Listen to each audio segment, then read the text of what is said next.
네, 안녕하세요. 안녕하세요. 네, 오늘 벌써 이제 12월 마지막 주 수요일 날이네요. 그죠? 아마 여러분들 그 송년 모임도 많이 있으실 텐데, 그렇죠? 너무 아쉽죠? 네. 그렇죠. 한 살 한 살.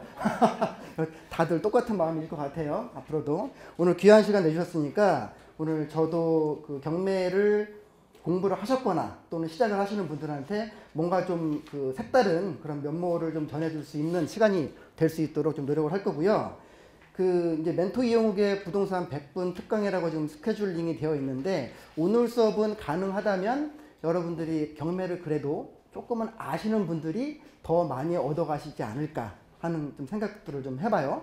그 수업 때 매번 강조를 했지만, 권리 분석을 할 때 필수적으로 열람해야 되는 서류가 세 가지인데, 아직도 이런 서류들을 제대로 한번 안 보고 그냥 시세 보고 특별한 이 물건에 대한 하자나 권리적인 하자가 있는지 없는지 대략적으로 보고 입찰하시는 분들이 많아요. 제가 말씀을 드렸다시피 연간 한 13만 건 정도가 경매에 나오는데, 그 중에서 1000건 정도는 잘못 받았다, 모르고 받았다, 그래서 잔금 미납한다. 그렇죠? 물론 대출이 안 돼서 미납하는 경우도 있지만, 그래서 법원에서 괜히 이 물건에 대한 정보를 오픈해 주는 게 아니잖아요. 법원에서 모든 서류에 이 물건이 얼마만큼 위험합니다라고 말해주는 게 아니죠.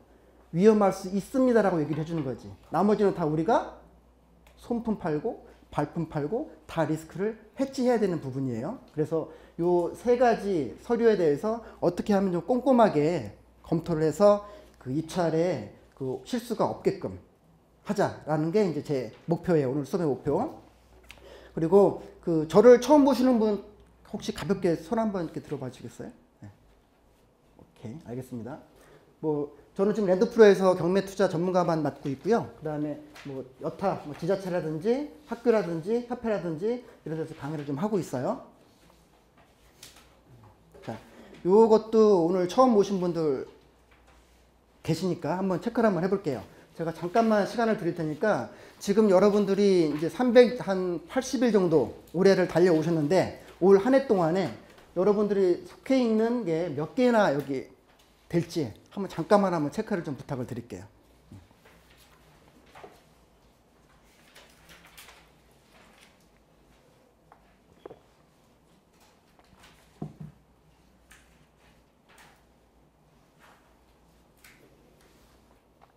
자, 5초 남았습니다.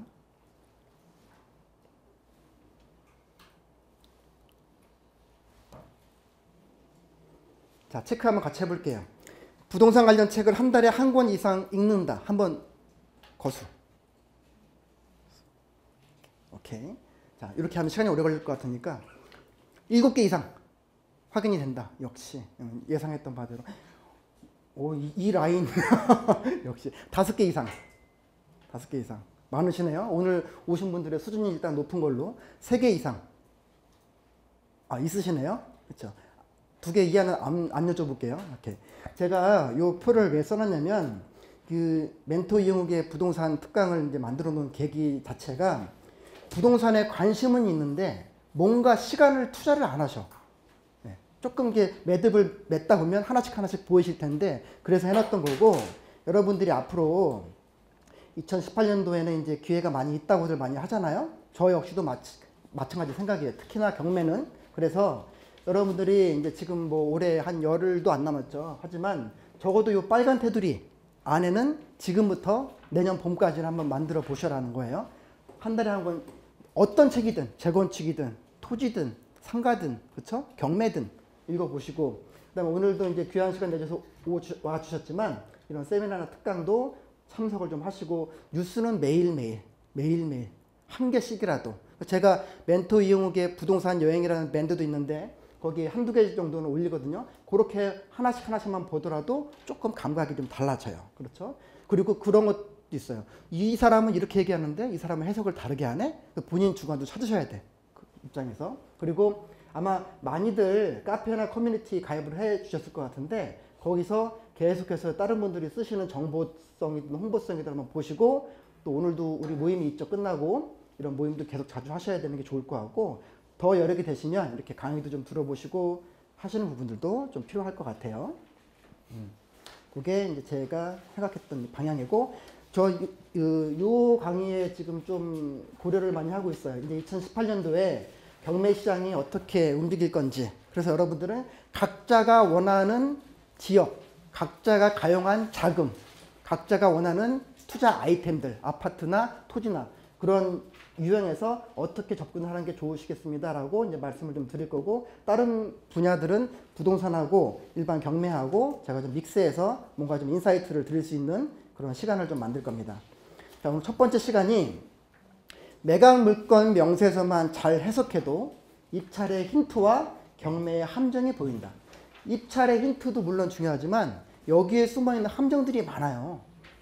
뭔가 우리한테 주고 있어. 잘못하게 되면 여러분 입찰하신 거 실수하게 됩니다라고 얘기를 해주는데 너무 그걸 무시하게 돼.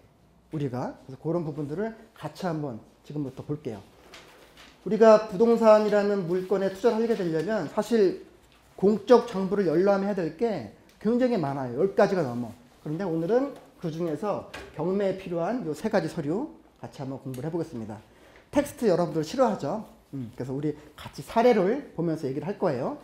오늘 수업은 일단 저한테 수업을 들으셨던 그 전에 들으셨던 경매의 전반적인 과정을 들으신 분들이 일단 많을 걸로 알지만 일주일이 지나고 2주가 지나고 3달이 지나고 아마 여러분들도 지금 뭔가 리뷰를 안 하면 다 까먹어. 왜냐면 저한테 1년 전에 수업 들은 분들이 다시 또 오셔.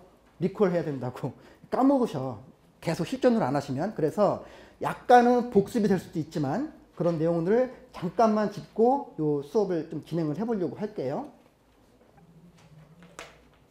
우리가 경매가 진행되는 거는 무슨 관계 해결해 준다고 얘기했었죠? 그쵸? 채권, 채무 관계를 해소하기 위해서 법원에 신청을 하죠. 그쵸? 별다른 이슈가 없으면 법원은 바로 개시 결정하겠죠. 그리고 각각의 이해관계자들한테 통보해야겠죠. 이 통보에는 뭐가 있냐면 채권하고 채무를 해결해야 되니까 각자가 너희들이 갖고 있는 채권이 얼만데 라는 거를 물어봐야 되잖아요. 그렇죠? 그래서 최고하는 과정들을 거쳐요. 그리고 그러면 이제는 이런 법원 내부적인 절차가 끝나면 이제 입찰을 하게끔 해야 되는데, 그러면 우리들이 최소한의 이 정보에 대해서 알아볼 부분들이 필요해서 이 법원이라는 데에서 위임을 몇 군데에다 하게 되잖아요. 그렇죠? 일단은 최저가를 정해야 되죠. 그럼 누구한테 시키죠? 감정평가사한테 시키죠. 자, 오늘 공부할 내용을 지금 한번 전체적으로 한번 보는 거예요. 감정평가사한테 위탁을 해서 감정평가액이 정해지고, 우리가 흔히 낙찰가율이라고 하는 거는 감정가 분의 낙찰가를 얘기를 하는 거고, 그 다음에 이거는 일반 매물이 아니라서 우리가 같이 들어가서 부동산 하시는 분하고 들어가서 물건 보는 게 아니잖아요. 물건 현황도 보고 점유 관계도 파악을 하고 또 누구 시키죠? 집행관 시키죠. 나오는 게 뭐예요? 서류가 현황도사서. 이 두 개가 신건일 경우에 언제부터 우리가 볼 수 있다? 언제부터 볼 수 있다? 제가 대답을 안 했어요. 7일이라고 해서. 언제부터 볼 수 있다? 2주 전에. 2주 전에. 그렇죠?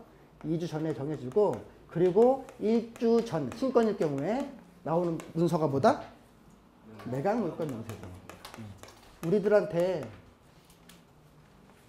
기본 정보를 오픈해 주기 위해서 이 3개를 다 정해놓고 우리들은 이 서류들을 다 열람을 하고 이 서류에서 보여주는 힌트하고 함정을 다 파악을 한 다음에 그 외에 분석하는 게 굉장히 많았잖아요.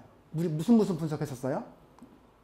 분석할 때 권리 분석도 했었고 물건 분석도 했었고 또 현장도 가봤고 그런 거 다 했죠. 그래서 이때 드디어 이제 입찰하고 낙찰이 정해지는 거예요. 자, 여기까지가 일단 기본 내용. 그쵸? 그리고 일단 채권 채무로부터 시작을 했으니까 낙찰됐으면 잔금 내고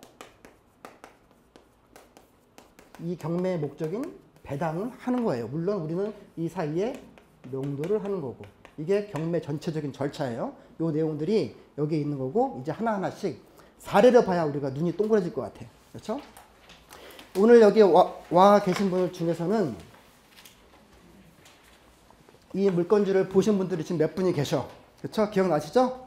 까먹으신 거 아니시죠? 여기 우리 찬바람을 뚫고 여기 조별로 이 투어를 다 했었어요. 그래서 조금 더 실감이 나실 거야. 여기 남양주시에 있는 평내동에 있는 10층에 있는 아파트였고 전용 18평 정도 되는 아파트에 우리는 갔다 왔어. 그쵸? 근데 경매는 무슨 법에 의해서 진행되죠? 무슨 법? 집행법. 풀네임으로 민사집행법. 이건 절차법이죠. 그 절차상에 하자가 있으면 어느 순간에든 캔슬이 돼. 그렇죠? 한번 볼게요. 이 사건. 이게 한 달 반 정도 전 사건이죠. 1차 때 2억 3,700이라고 누가 정했어요? 아까 여기서? 이분이 정했어. 그럼 평가를 했겠죠. 어떤 식으로든. 그런데 이 당시에 응찰하려고 했던 분들이 이 정도 가격이면 별 메리트가 없다고 판단했겠죠. 또는 누군가가 응찰을 했을 수도 있다 없다. 있다. 그런데 캔슬된 거지. 입찰표 잘못 써서. 그렇죠? 그래서 한 달 뒤에 지난주인가요? 1억 6,590만 원에 낙찰이 됐어. 드디어. 8명이 들어와서. 그렇죠? 들어와서 93.25%에 2억 2,100으로 썼는데 매각 불허가 결정났죠. 자, 여기서 우리가 스킵한 게 있어. 입찰이 됐어. 그럼 우리가 바로 나머지 잔금 낼 수 있나요? 아니라고 그랬죠. 기간 얼마 주죠? 잔금 내세요라고 하는 게 기간 얼마 줘요? 거봐, 오래 지났잖아. 지났잖아. 낙찰이 됐어. 그럼 법원에서 2주를 기다린다 그랬잖아. 2주. 근데 1주 텀을 주잖아요. 그래서 1주간의 그 기간 날짜를 매각 결정일이라고 해요. 매각 허가 결정일. 그날 입찰이 되면 여기다 쓸게요. 딱 1주 시간을 주고 이때 그래 너한테 매각 허가를 결정을 해줄게. 또는 매각 불허가를 결정을 해줄게. 이럴 수 있어. 우리 낙찰이 됐어. 그런데도 매각 불허가 결정이 떨어질 수 있어요. 이 사건을 보게 되면 매각 허가 결정이에요? 불허가 결정이에요? 그러니까 이미 1주에서 이미 낙찰되고 나서도 불허가야. 경매는 절차법이라고 했어요. 절차법. 이 절차상에 하자가 있으니까. 이런 순간에는 만약에 이분이 매각 불허가에 대한 신청을 했다면 괜찮겠지만 다른 이슈로 매각 불허가 됐다면 본인은 아쉽겠죠. 낙찰이 됐는데. 그렇죠? 월차 내고 현장도 갔다 오고 그렇게 발품을 많이 팔았는데. 그렇죠? 그런데 절차법이기 때문에 예를 들어서 지금 이 감정가를 써놨는데 이 감정가가 현 시세하고 많이 안 맞습니다. 이거 재감정을 해야 됩니다. 할 수도 있고 이 상태에서 총 통보를 하라고 했는데 누군가가 송달을 못 받았어. 그럴 수도 있고. 그렇죠? 채권 관계가 이럴 줄 알았는데 그게 아니었네? 이런 여러 가지의 이슈로 인해서 매각 불허가 신청을 하거나 법원에서 직권으로 매각 불허가 결정을 내는 거예요. 그럼 이분은 보증금 돌려받겠죠. 캔슬된 거예요. 이거는. 그렇죠? 이런 케이스인데 이걸 한번 볼게요. 이제 그 권리 분석을 어느 정도는 하실 줄 안다고 지금 수업을 하고 있어요. 혹시 모르시면 살짝 저를 보시면서 표정을 이렇게 안 좋게. 우리 말소기준 권리 다 배웠죠? 아마 기억하시는 분들 글쎄 앞에 계신 분한테 여쭤볼까? 말소기준 권리 7개가 뭐예요? 근저당. 조금 큰 목소리로. 근저당, 압류, 가압류. 화내시는 거예요? 아니에요. 가등기. 오케이. 가등기? 소유권이죠, 가등기. 아니 잠깐만요. 그 근저당이긴 졸업한 지 한데 3달 됐죠? 아니요. 근저당이긴 한데 이제 담보 가등기. 그렇죠. 예. 잘못 얘기했어. 전세권인데 이 선순이고 걔가 또 이제 경매를 넣었을 때. 오케이. 좋아요. 근저당권, 저당권, 가압류, 압류, 담보가등기, 경매 개시결정 기입 등기, 그 다음에 요건이 허락할 때의 전세권. 일단 훌륭해요. 지금 3달 지났으니까. 거기까지. 거기까지. 오케이. 하고 싶은 말씀이 많아 지금. 자, 그러면 여기서 말소기준 권리 뭐예요? 근저당이죠. 그러면 우리가 등기부만 보면 된다고 했어요? 아니죠. 없는 것도 봐야죠. 대표적인 게 뭐라고 그랬죠? 임차인이죠. 여기 임차인이 지금 없다고 되어 있네. 그렇죠? 그러면 요거 보고 별다른 거 없으니까 우리 이제 권리 분석 끝난 거잖아요. 지금 5초도 안 걸려서. 그러니까 경매라는 게 조금만 공부하면 웬만한 물건들은 우리가 다 해지가 돼요. 단 특수적인 상황들이 안 들어갈 경우에. 근데 일반적으로 근저당, 가압류, 압류 이런 거 들어오면 그냥 캔슬한다고 보면 돼. 이거는 별도고 임차인은. 그렇죠? 그 다음에 유치권, 법정지상권 물론 별도고. 이런 케이스가 근데 많아서 이렇게 보셔야 되는 건데, 자, 그러면 아까 그 물건에서 어떤 분들은 매각 물건 명세서조차 안 보고, 왜냐면 사설 사이트들이 잘 돼 있잖아 지금. 무슨 옥션이라고 하는 데들이. 그것만 보고 입찰하는 건데 저는 여러 번 캐치했어요. 사설 사이트에서 오픈하는 정보를 100% 신뢰하면 안 된다고 그랬어요. 가끔 오류들이 나. 그리고 저 같은 경우는 사이트를 3개를 보고 있어요. 왜냐면 각각 보는 것마다 다른 내용일 수도 있고 조회수도 다를 수 있고 그런데 불일치할 경우들이 덜어 있어요. 그래서 100% 믿지 말라고 하시는 거고 여러분들이 공식적으로 믿을 소리는 법원에 나와 있는 매각 물건 명세서예요. 그리고 일반 사이트에서도 매물서가 오픈이 되어 있어요. 그러면 우리가 말소 기준 권리라고 지금 권리 분석할 때 공부를 많이 했는데 친절하게도 말소 기준 권리가 여기 써져 있어. 명칭만 바뀌어서. 그렇죠? 최선순위 설정 일자라고 근저당 찍혀 있어 이게 이미. 대단한 힌트잖아요, 일단. 요 밑으로 다 뭐 한다는 얘기야? 소멸된다는 얘기잖아요. 이미 써져 있잖아요, 여기. 그렇죠? 그리고 이제 파트가 2개가 있는데 여기 보게 되면 지금 매각 물건 명세서를 보고 있어요. 여기에 점유자에 대한 내용들이 많이 들어와 있죠. 요 내용은 한 번 정도는 우리가 같이 한번 알고 지나가야 돼요. 점유자의 성명, 점유한 부분, 그렇죠? 정보 출처의 구분, 요거는 좀 이따 설명드릴게요. 중요한 내용이라. 정보 출처의 구분, 점유의 권한, 임대차 기간, 보증금, 차임, 전입신고 일자 또는 상가일 경우에 사업자 등록 신청 일자, 확정 일자, 배당 요구 일자 다 나와 있어요, 여기. 기본적으로 누가 지금 조사를 해야 되는 거예요, 이 부분들. 집행관이 하잖아, 일단. 그쵸? 집행관이 해야 되는데, 여기 조사된 임차 내용 없음이라고 1차적으로 지금 딱 체크를 해준 거야. 매물서에. 그쵸? 그리고 여기 밑에 중요 표시가 써져 있고, 여기에 비고라고 써 있는데, 이게 굉장히 중요해요. 요 표가. 요거를 여러분들이 그냥 무시하시고 들어가면 안 돼. 이것만 가지고도 1시간 동안 제가 얘기를 할 수 있어요. 요것만 갖고. 굉장히 중요해요. 여기 보게 되면 등기된 부동산에 관한 권리, 즉 그 권리가 등기부에 있다 없다. 등기된 부동산에 대한 권리라고 했으니까 등기부에 있다는 얘기잖아요, 지금. 임차인 얘기하는 게 아니잖아. 그렇죠? 등기된 부동산에 대한 권리가 있다. 또는 가처분이 등기부에 들어가나요? 올라가죠. 가처분으로서 매각했는데도 불구하고 소멸되지 않는 것. 즉, 뭔 얘기야? 인수된다는 얘기예요. 인수. 그렇죠? 가처분 인수하고 등기된 부동산에 대한 권리 중에서도 인수되는 부분에 대해서는 여기서 1차적으로 체크를 해준단 말이에요. 지금 해당 사항 없다고 되어 있잖아요. 여기. 그렇죠? 그리고 그 다음에 또 중요해. 요거 표시 3개 정말 중요해요. 매각에 따라 설정된 것으로 보는 지상권의 개요라고 써 있어. 이것도 마찬가지로 물건이죠. 지상권. 요 내용들이 이제 일반적인 뭐 근저당권, 가압류 이런 게 외에 이런 게 찍혀 있을 때 여기서 1차적으로 체크를 해준다는 얘기예요, 지금. 그 다음에 마지막 비고란. 법정 지상권의 소지 여부가 있음, 유치권이 신고되어 있는데 내용은 불분명함, 가서 임차인 누구라고 주장하는데 얼마인지 모른다고 얘기함, 다 우리한테 뭐 하라고 시키는 거지, 이제. 조사해 라고 여기를 여기서 다 해줘요, 지금. 여기서. 이런 부분들을 우리가 하나하나 이제 조사를 하면서 입찰을 하세요 라는 얘기예요, 이게. 하나 볼게요, 사례로. 제목이 뭐예요, 여기 사건, 사례 제목. 기억이 나지 않습니다. 아까 현황조사 누가 한다고 했어요? 집행관. 집행관이죠? 일단 법원에서 일단 나왔잖아. 법원의 이름으로 일단 갔잖아, 집행관이. 근데 거기에 있는 점유인이 모르겠는데요.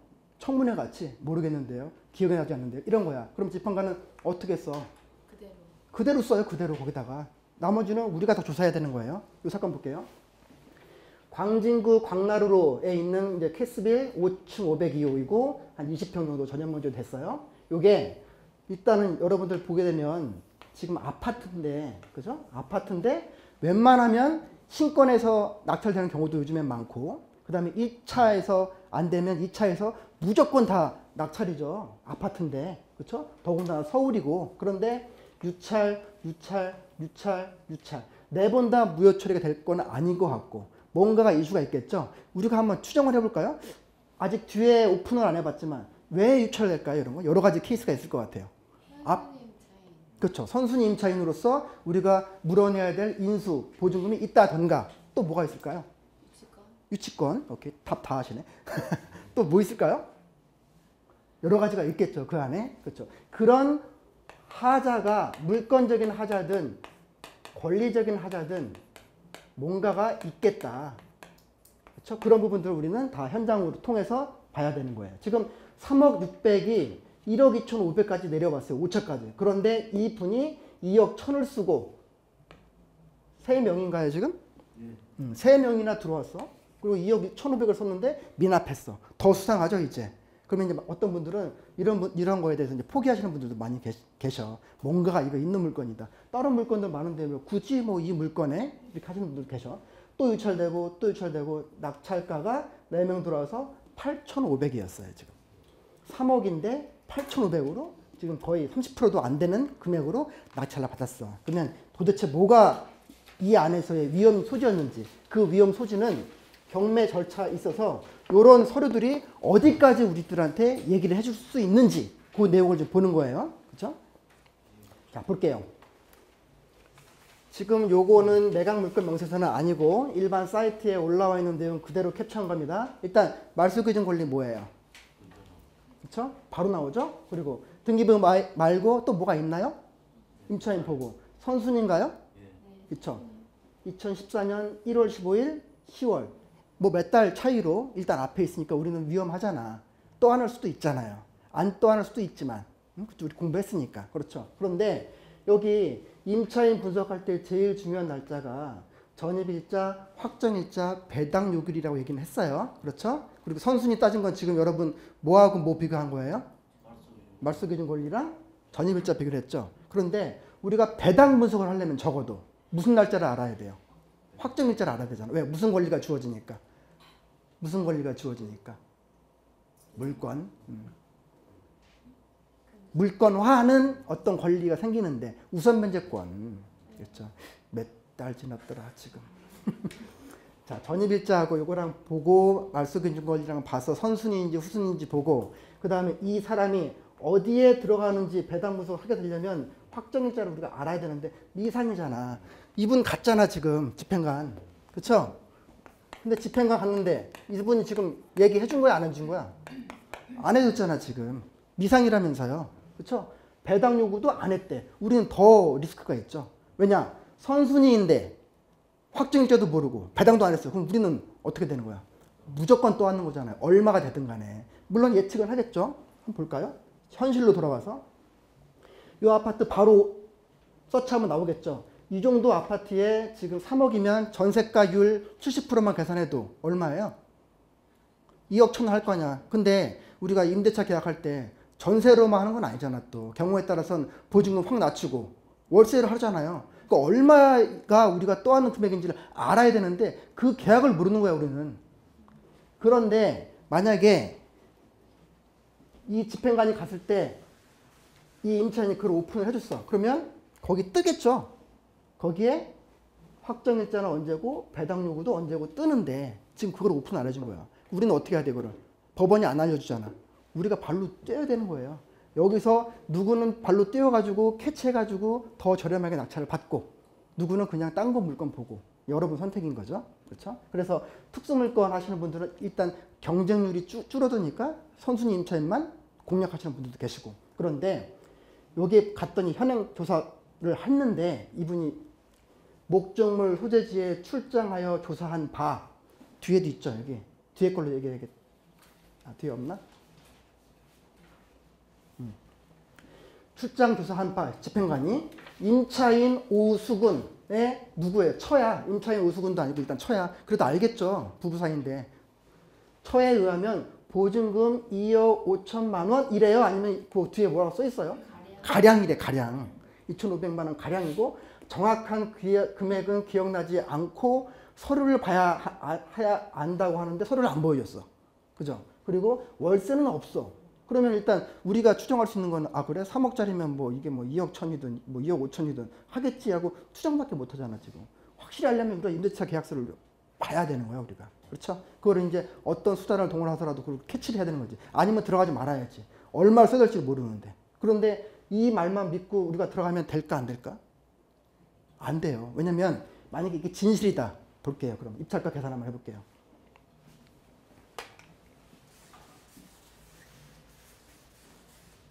우리 수강생이 질문했던 사건이에요. 이거. 지금 여기에 있는 3억 6백이라는 금액이 현재 시세는 아니겠죠. 일반적으로는 현재 시세가 더 높겠죠. 그런데 일단 시세랑 감정가랑 동일하다고 가정만 한 거예요. 가정만. 그러면 지금 현재 3억 6백에 대한 게 매매가인데 여기에 이 집행관이 갔을 때 그 처가 얘기한 2억 5천이라면 무조건 인수니까 요 금액을 어떻게 해야 돼? 입찰가 쓸 때. 일단 빼야지 무조건. 그러면 최소 입찰가가 일단 정해지는 거예요. 맥시멈이. 요 금액을 쓰면 우리는 남는 거 하나도 없어요. 더 적게 써야지. 요 금액에서 요 금액 보면 얼마 남아요? 5,600. 그렇죠? 한 5,600 정도. 그러면 무슨 말이냐? 요 금액 무조건 언더로 써야 된다는 얘기야. 지금 이게 맞다면. 그런데 위에 보니까 당연히 이제 유찰되고 맞지 당연히 유찰이지. 근데 이분은 왜 거기다가 또 2억 1,200을 썼어? 그죠? 뭔가 자기도 이제 확인을 하긴 했겠죠. 2억 5천 가량이라고 했는데 2억 5천 가량이 아니구나. 더 낮구나. 그런데 미납했잖아. 그리고 낙찰된 게 8,500이야. 그죠? 그러면 지금 이게 맞다면 이렇게 쓰면 이분도 수익이 없어. 그렇죠? 일단 시세는 더 높다고 치고 저기 보증금도 더 아까 2억 5천이 아니라 더 낮다고 해야 요거는 말이 되는 거예요. 그렇죠? 이런 차원. 그래서 요거를 얘기를 해주는 거예요, 지금. 일반적으로 집행관 분들은 그대로 써주고 문 닫혀 있고 확인이 안 돼. 그러면 바로 주민센터 확인해서 우리 전입세대 열람 하잖아요. 조사해서 임차인 오수근이 있으니까 그냥 찍어주고 전입신고는 했건만 요것만 알고 있고 대항력이 있으니까 보증금이 있는 임차인의 경우에는 인수할 여지가 있어요 라고 여기까지만 얘기를 해주는 거예요 지금. 나머지는 우리가 다 손품 발품 팔아야 되는 거고. 요게 매각물건 명세서. 거기에 비고라는 적혀 있죠. 아까 했던 말. 요거를 아까 경매정보 사이트에서 얘기를 해준 거고. 그렇죠? 2억 5천만 원 가량 있다 이렇게 얘기를 해준 거예요. 그리고 밑에 있는 것들은 지금 없다고 나와 있고. 아니, 근데 그 사이트에 전세 금액이 언제부터 이제 오픈되었잖아요. 어느 아파트가 몇 호가 전세 얼마 예약되는 게 이제 실거래가? 네, 오픈되어 있잖아요. 그게 언제부터 오픈되어 있는 거죠? 날짜? 2006년도부터는 그런 것들이 오픈이 많이 돼 있어요. 자, 이 내용이 현황 조사서에는 어떻게 되어 있는지 볼게요. 똑같은 내용이죠. 집행관이 지금 2번 갔다고 써 있죠. 그렇죠. 날짜에 2번 가 있고 아까 내용 이런 내용도 써 있고 요게 그대로 현황 조사했던 내용이 물건 명세서에 아까 파이널로 들어가 있는 거예요. 그 내용들이 들어가 있고 하나 더 볼게요. 은평구 역천동에 있는 이번에는 빌라예요. 다세대. 여기는 2억 500인데 1억 6,400이고 3명이 들어왔어요. 이 물건도 어떻게 되어 있는지 이걸 보니까 자 집행관이 기록한 겁니다. 1동 건물 1층 출입문이 디지털 도어로 잠겨져 있어서 인터폰으로 눌렀대. 근데 응답이 없었대. 이거 우리도 할 수 있겠네. 그죠? 그리고 안내문을 우편관에 투입했대. 우리도 하잖아. 명도할 때. 그죠? 하죠. 연락이 없어. 점유관계 미상. 미상 적는 거야. 우리 뭐로 알아서 하라는 거지. 그렇죠? 여기에. 그 다음에 주민등록 전입자는 김현철이고 또 김현철이니까 일단 썼습니다. 요 내용들을 써 있고 이거 마찬가지잖아. 선순위니까 지금 2015년 9월이고 2014년 선순위니까 인수할 여지가 있어요. 매수인 조심하세요. 여기까지만 써준 거예요 지금. 그렇죠? 똑같이. 이것도 보고 요게 이제 중요한 내용이에요. 요게 볼게요. 집행관이 갔어. 그래서 이분들이 임대차 계약서를 얘기를 했든 아니면 구두로 얘기를 했든 그거를 적어요 여기. 아까 매각물건 명세서에 요 내용들 다 얘기를 했는데 현황 집행관이 현황 조사했을 때 임대차 기간도 미상이었고 보증금도 미상 안 알려줬어. 그렇죠? 써놨는데 이 분이 임차인이 전입신고 확정일자 말고 자기가 법원에서 돈 받으려면 뭐 요구해야 되죠? 배당 요구해야 되죠. 배당 요구를 할 때는 뭔가 증거가 있어야 될 거 아니야. 내가 임대차 계약을 이렇게 했거든요. 그러니까 나는 받아야 되거든요. 그러니까 다른 채권자들, 근저당권자든 가압류권자든 누구랑 채권에 대해서 배당 줄 때 나도 해주세요 라고 하는 게 배당 요구인데 그때는 증빙이 필요해.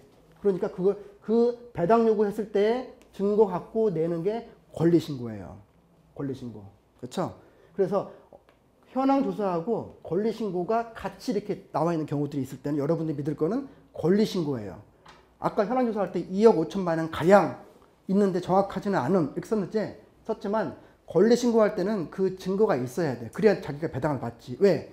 이게 만약에 거짓됐다면 다른 채권자들한테 불리해지는 거잖아요.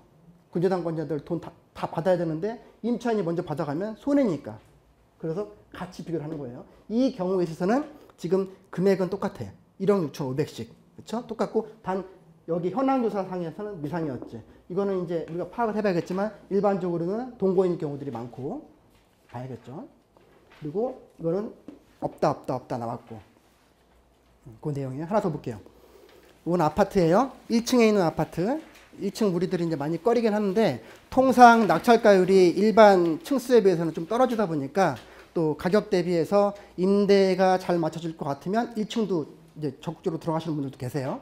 여기 유찰 2번 됐고 한 명이 들어와서 또 미납했어. 77%에서 아파트인데 서울에 있는 아파트. 그리고 또 느닷없이 3억 2천을 썼어. 2억 2,400인데 3억 2천 단독 입찰해가지고 지금 매각 허가 결정이 떨어진 상태고 매각 허가 결정 다음에 일주일 뒤에는 뭐예요? 매각 허가에 대한 확정을 하잖아. 일주일. 그쵸? 그거 보고 무슨 기간이라고 했죠 우리? 즉시항고 기간이라고 얘기했잖아. 즉시항고.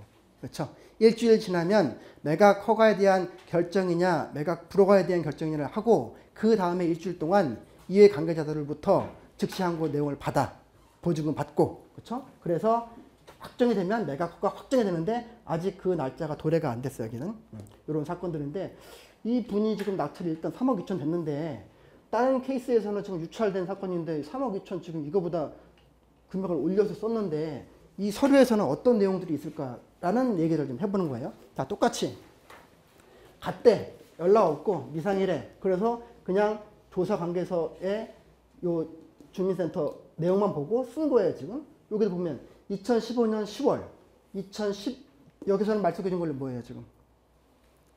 우리 아까 7개 했는데 그렇죠? 왜? 경매 개시결정 기입 등기가 말씀해 준 권리 중에 하나잖아요. 강제 경매 개시결정 기입 등기라는 얘기예요. 이거는 심플하게 이것만 써놓은 거지. 그러면 2016년 6월 14일인데 2015년 10월 12일이니까 일단 선순위고 요거는 확정일자 배당 요구 있지만 일단 선순위인데 배당 요구를 적법하게 했으면 일단 법원이 가져가는데 요것도 미스하면 안 돼요. 배당 요구를 적법하게 했나요? 안 했나요? 어떤 거 보고 판단하셨죠? 8월 16일인데 10월 11일에서 늦게 했어. 연도 달라 연도. 그쵸? 그러니까 헷갈리는 거야. 배당 요구를 했으면 일단 법원은 받아줘. 그리고 적어. 근데 요거 날짜를 요거보다 왜 아까 절차 쓸 때 너희들이 지금 받아야 될 돈이 얼마니라고 이미 얘기를 해줬잖아. 그때까지 다 얘기를 해줘야 되는 건데 그 한참 지난 다음에 했으니까 배당 요구를 했음에도 불구하고 무조건 우리는 인수잖아. 여기. 그쵸? 근데 보증금이 2억 8천이래. 그러면 아까 이것도 입찰가 선정할 때 3억 5천에서 2억 8천 빼야 된다는 얘기예요. 그럼 얼마까지 내려와야 되는 거야 지금? 그쵸? 근데 지금 3억 2천 썼어. 그쵸? 그런 내용이잖아 지금. 그쵸? 그 내용인데 요게 그런 내용 보셔야 되고 요것도 이제 그 매각 물건 명세서에 집행관이 방문했던 내용들을 쭉 쓰는 거야. 그런데 이런 것들은 여러분들이 좀 캐치 왜냐면 이게 사설 사이트에서 나온 게 아니에요. 지금 법원에서 한 거야. 근데 이걸 한번 잘 보세요. 여기 글자 잘 안 보이시죠? 그 프린트물은 보이나요? 거기 봐봐요. 자, 여기 지금 현재 주민센터에 있는 정보 곽선재라고 되어 있는데 2017년 9월 22일자로 임차인 곽선재 대항력 임차인 권리신고서 권리신고 해야 되잖아. 배당 요구 할 때는 증빙이 있어야 되니까. 그렇죠? 권리신고서 임차기간 10월 10일부터 10월 11일 다음 2년 뒤에 하고 전입일자 요 날짜 계약 날짜 해서 관련 재료는 미제출하고 일단 나중에 보완하기로 하고 권리신고를 했어. 우편으로 제출했어. 그런데 2017년 9월 29일자로 임차인 곽선재가 법원 방문해서 그 전에 제출된 권리신고는 신원을 알 수 없는 누군가로부터 발송된 거고 서류는 곽선재 본인이 작성한 바 없고 본인이 아닌 다른 사람이 명의 도용해서 제출한 거다라고 의견서 제출하고 법원 방문해서 2017년 10월 11일자로 권리신고를 했다는 얘기야. 지금 자기가 본인이라고. 그러니까 먼저 했던 사람이 권리신고한 날짜하고 지금 나중에 한참 배당 요구 지난 요 날짜하고 봤을 때 본인이라고 얘기한 이 배당 요구 날짜를 봐야 되잖아. 우리는 체크할 때. 이게 다 힌트라고요. 응? 이런 거 그냥 섣불리 보게 되면 아, 뭐 배당 요구 했구나. 그러면 예를 들어서 지금 여기 확정일자 대로만 일단 이게 배당 요구를 적법하게 했다고 보고 그러면 2015년 10월 12일이면 우선 면제권 언제 발생해요, 여기서? 언제? 우선 면제권 발생일이 언제예요? 응? 진짜 안 보여? 13일, 그렇죠. 2015년 10월 13일 낮이잖아요. 그럼 여기다 넣어야 되잖아, 지금. 그렇죠.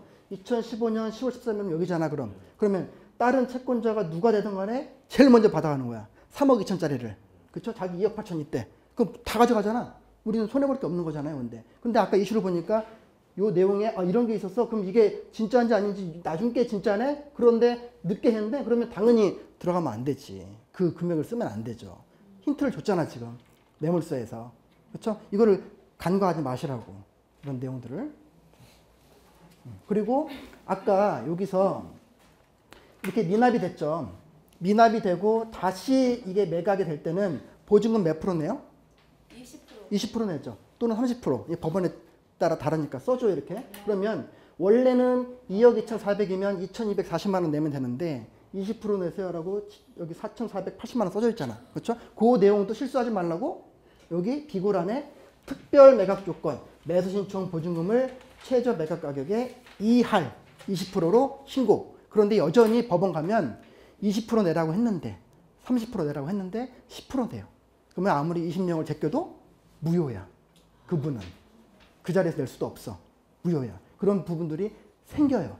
이러고 이 매물서 보고 다 판단하셔서 항상 2차표를 쓸 때는 숫자란들 계속 체크를 하고 쓰셔야 돼요. 자, 하나 더.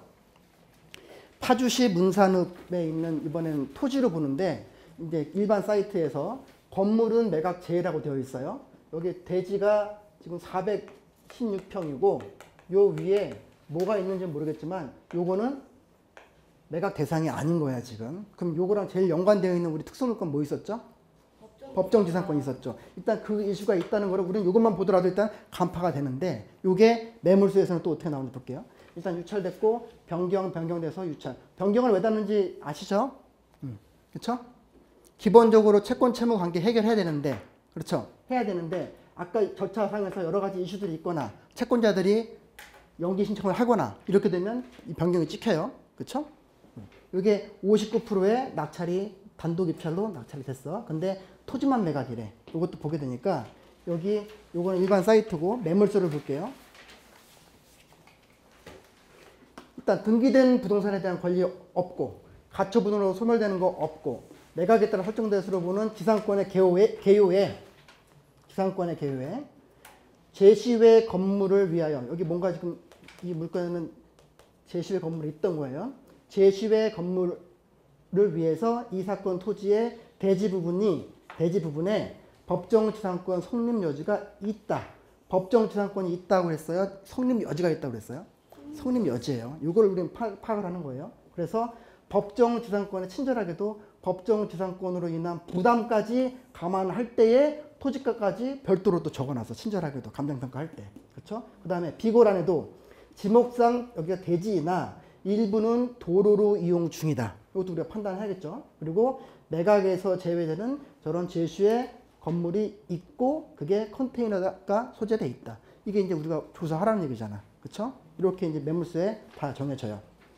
자, 마레프라고 하죠. 짧게 마레프. 이거 저 참 기억에 남는 사건인데 지금 그 아연 마포 레미안 푸르지오가 지금 많이 올랐어요. 물 마포가 핫하니까. 잠깐 여기 마포에 중개사분 안 계시죠? 마포에 있던 사건인데 요게 10억 3천에 나와 있던 감정가 대비했을 때 감정가로 10억 3천에 나와 있는데 한번 유찰이 되면서 20% 다운돼서 8억 2,400에 유찰이 된 상태에서 이제 2차 매각이 되는데 낙찰이 10억 1,616만 원. 이분은 1616 뭐 이거 좋아하시나 봐.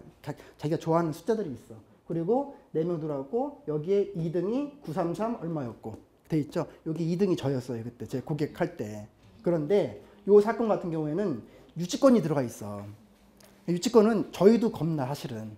왜냐하면 우리 이제 법정지상권, 유치권 여러 가지 얘기를 할 때 다들 그렇게 말씀을 하세요. 90%, 95%다 유치권은 가짜예요. 허위예요. 공사대금 그만큼 안 돼요. 다 유치권자들이 그 물건 낙찰받으려고 일부러 써놓은 거예요. 그러면 뭐 우리가 나중에 걸죠. 뭐 사기죄, 무슨 경매집행, 방해죄 막 써놓잖아 거기다가. 근데 그거는 나중 일이고 만약에 5%가 들어가. 근데 내가 이거 10억에 받았어. 근데 유치권이 5억이래. 그럼 15억 주고 사는 거잖아요. 그럼 떨려 안 떨려? 떨리죠. 그럼 우리 이제 공부 잠깐 했지만 유치권에 대한 해당되는 내용들을 하나하나 다 파악을 해야겠죠. 깨질지 안 깨질지.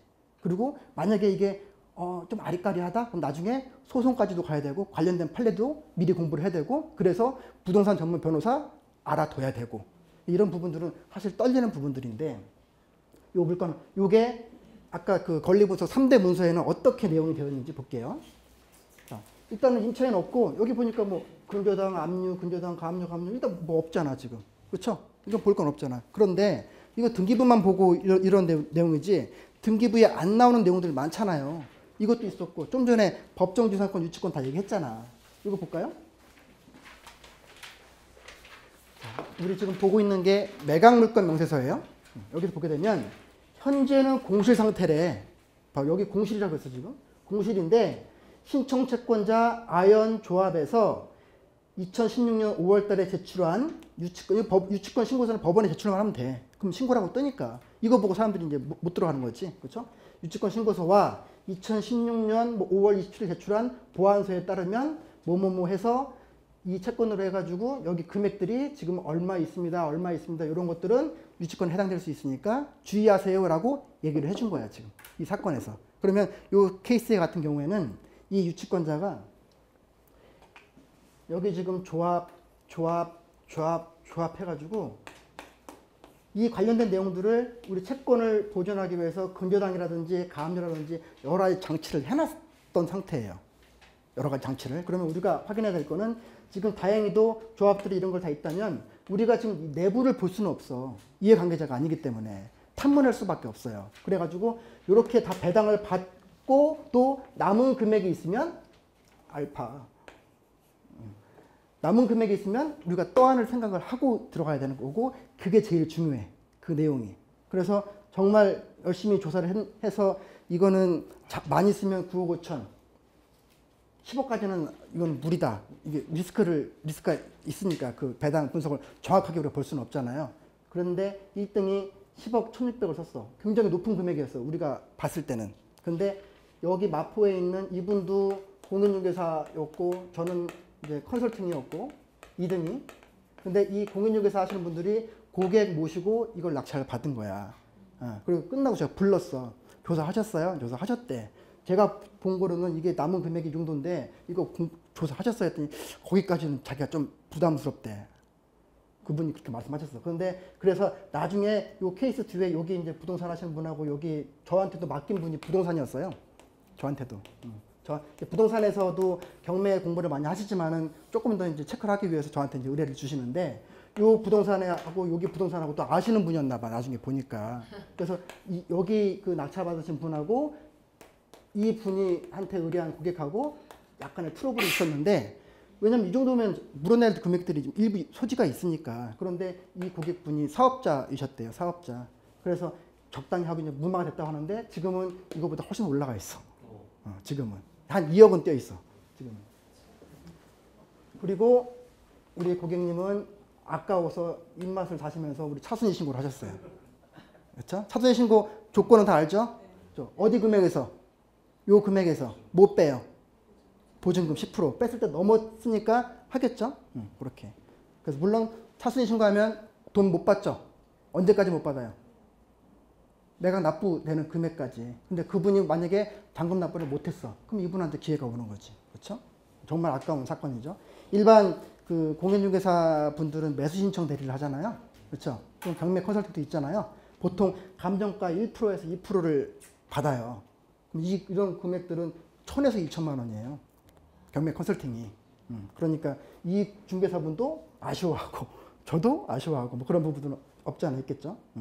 이렇게 그런 부분들을 면밀하게 다 이 매각물권 명세서, 감정평가서, 현황조사를 다 보고 판단을 하셔라 라는 말씀이에요. 자, 우리 한 5분만 딱 더 하고 잠깐 쉬고 2부를 할 텐데 그 총 정리를 한번 해보려고 해요.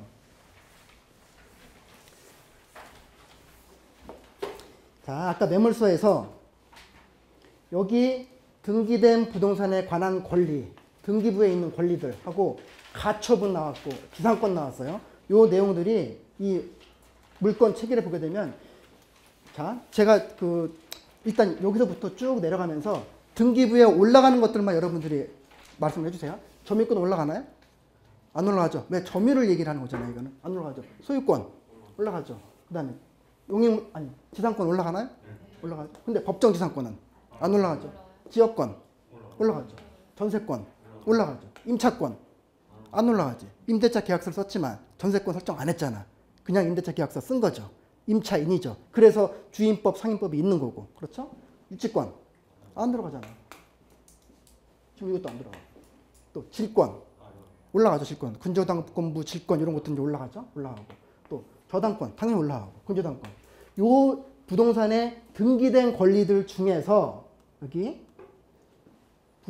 등기된 부동산의 권리들 중에서 소멸되지 않는 것들은 여기 써준단 말이야. 근데 해당 사항이 없다고 하는 거는 이 많은 것 중에서 이미 매물서에서 체크를 해줬다는 얘기예요, 지금. 그렇죠? 그 다음에